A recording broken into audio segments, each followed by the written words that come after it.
오늘은 좀 무거운 이야기를 해볼까 합니다. 노후 준비 다들 하고 계시죠? 저축도 하고 연금도 챙기고 보험도 들어두고. 그런데 말입니다. 정작 가장 중요한 것 하나를 우리는 놓치고 살아가고 있는 건 아닐까요? 노후가 초라해지는 건 돈이 없어서만은 아닙니다. 생각해보세요. 생활비가 좀 부족해도 자식이 기대에 못 미쳐도 사람들은 어떻게든 견뎌냅니다. 우리는 강하니까요. 그동안 얼마나 많은 어려움을 이겨냈습니까? 하지만 딱 하나, 곁에 사람이 없을 때 느끼는 그 공허함만큼은 누구도 쉽게 넘기지 못합니다. 일본의 야마구치 하지메라는 접촉심리학자가 있습니다. 이분이 놀라운 연구 결과를 발표했어요. 아내가 먼저 세상을 떠나면 남편은 평균 6개월밖에 살지 못한답니다. 반대로 남편이 먼저 가면 아내는 4년을 더 산다고 해요. 왜 이런 차이가 날까요? 바로 접촉 결핍 때문입니다. 사람의 온기, 말 한마디, 함께하는 시간. 이런 것들이 없어지면 우리 몸과 마음은 급속도로 무너지는 겁니다.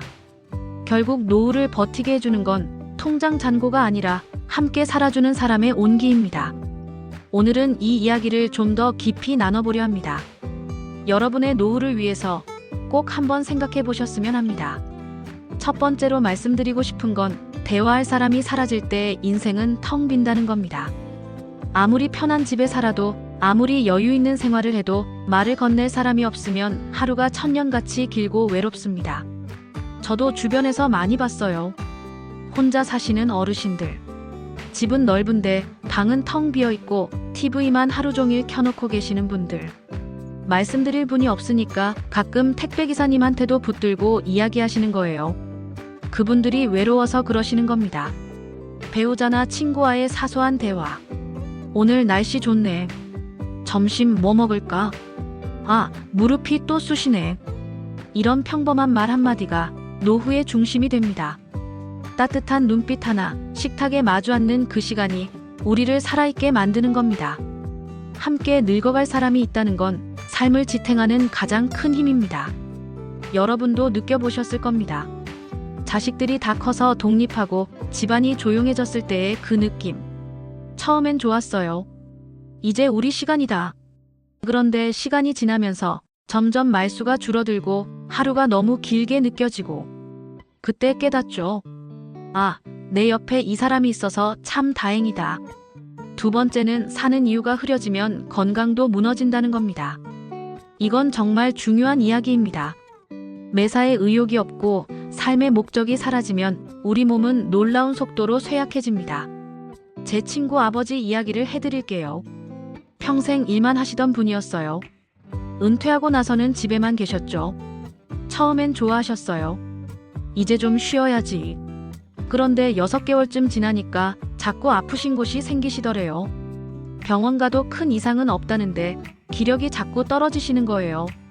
그러다가 경로당에서 친구들을 만나기 시작하셨어요. 화투도 치고 운동도 하고 수다도 떨고. 그랬더니 어떻게 됐을까요? 몸이 다시 좋아지시더래요. 배우자나 친구와 함께하는 생활은 단순한 동거가 아닙니다. 삶을 살아가게 하는 원동력입니다. 같이 아파하고 같이 웃고 같은 시간을 통과하는 존재는 보약이자 단단한 버팀목입니다. 오늘 날씨 좋으니까 산책 갈까? 내일 손주 생일인데 뭐 해줄까? 다음 주에 친구들이랑 여행 가기로 했어. 이런 계획과 기대가 있을 때 우리는 아침에 일어날 이유가 생깁니다. 세 번째는 혼자만의 저녁이 주는 쓸쓸함입니다. 이건 겪어보지 않으면 모릅니다. 젊을 땐 몰랐어요. 바빠서 정신없어서 혼자 밥 먹는 게 오히려 편할 때도 있었죠. 그런데 나이가 들면 달라집니다.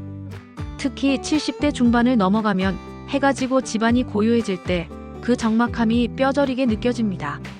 창밖을 보면 다른 집들은 불이 켜져 있고 웃음소리도 들리고 사람 사는 냄새가 나는데 내 집만 조용하면 그 외로움은 말로 표현할 수가 없습니다. 저녁 시간에 이야기를 나눌 사람이 있다는 건 사치가 아니라 필수입니다. 오늘 뉴스 봤어? 세상 참. 내일은 날씨가 좋대. 나가볼까? 요즘 우리 손주가 말이야. 이런 대화가 있는 저녁과 혼자서 TV만 보는 저녁은 완전히 다른 인생입니다. 그래서 많은 분들이 결국 이렇게 말씀하십니다. 돈보다 사람이 먼저였구나. 너무 늦게 깨닫지 마세요. 네 번째는 관계를 지키는 것의 어려움입니다. 우리는 노후 자금은 열심히 준비합니다. 매달 저축하고 투자하고 계획 세우죠. 그런데 정말 필요한 건 오래도록 옆에 있어줄 사람입니다. 그런데 이건 저절로 남지 않습니다. 배우자나 친구와의 관계도 일처럼 공을 들여야 합니다. 생각해보세요. 젊을 때는 어땠습니까? 일하느라 바쁘고 아이 키우느라 바쁘고 배우자한테 제대로 말 한마디 못 걸고 살았죠. 나중에 시간 나면 은퇴하면 그때 잘해줘야지. 그렇게 미루다가 정작 시간이 나니까 서먹해진 겁니다. 같이 있어도 할 말이 없고 취미도 다르고 관심사도 다르고 어떤 부부는 같은 집에 살면서도 각자 방에서 따로 시간을 보냅니다. 이게 진짜 노후입니까? 친구도 마찬가지입니다. 젊을 땐 친구가 많았어요. 동창도 있고 직장 동료도 있고. 그런데 은퇴하고 나니까 연락이 끊겼죠.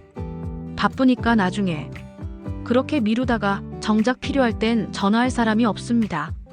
돈은 모이면 됩니다. 천천히라도 꾸준히 모으면 언젠가 쌓입니다. 하지만 사람은 다릅니다. 한번 잃으면 끝입니다. 관계는 계좌가 아닙니다. 깨지면 복구가 안 됩니다.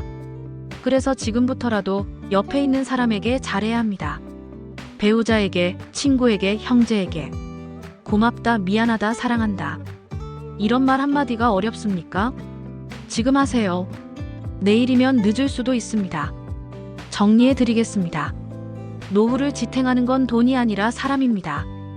2위가 노후 자금이라면 1위는 단연 배우자나 친구입니다. 같이 밥 먹고 같이 나이 들고 같이 웃어줄 사람이 있는 삶은 결코 초라해지지 않습니다. 그럼 지금부터 뭘 해야 할까요? 구체적으로 말씀드리겠습니다. 첫째, 오늘 집에 가시면 배우자에게 말 한마디 건네세요. 오늘 하루 어땠어? 저녁 뭐 먹고 싶어? 우리 주말에 어디 갈까? 간단한 대화부터 시작하는 겁니다. 둘째, 연락이 끊긴 친구에게 전화하세요.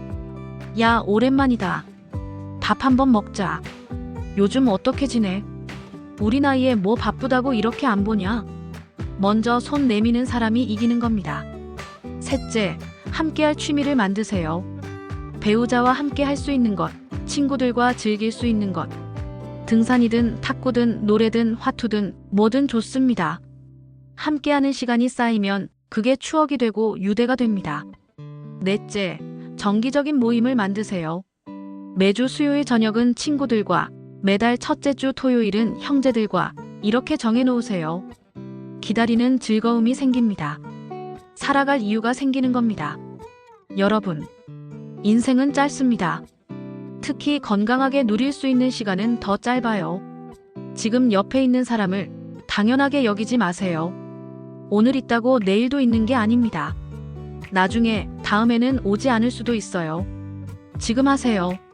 지금 말하세요. 지금 웃으세요. 지금 손잡으세요. 통장에 돈이 아무리 많아도 옆에 사람이 없으면 그게 무슨 소용입니까? 화려한 집에 살아도 혼자 살면 그게 무슨 의미가 있습니까? 진짜 부자는 함께 늙어갈 사람이 있는 사람입니다. 진짜 성공한 인생은 죽을 때까지 옆에 있어줄 사람이 있는 인생입니다. 여러분, 잊지 마세요. 돈보다 중요한 걸 너무 늦게 깨닫지 마세요. 지금 당장 옆에 있는 사람에게 전화하세요. 요즘 어때? 보고 싶어. 고마워. 이 한마디가 여러분의 노후를 바꿀 겁니다. 오늘 영상이 도움이 되셨다면 주변 분들과 꼭 공유해 주세요.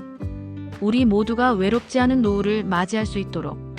여러분, 건강하시고 행복하세요. 감사합니다.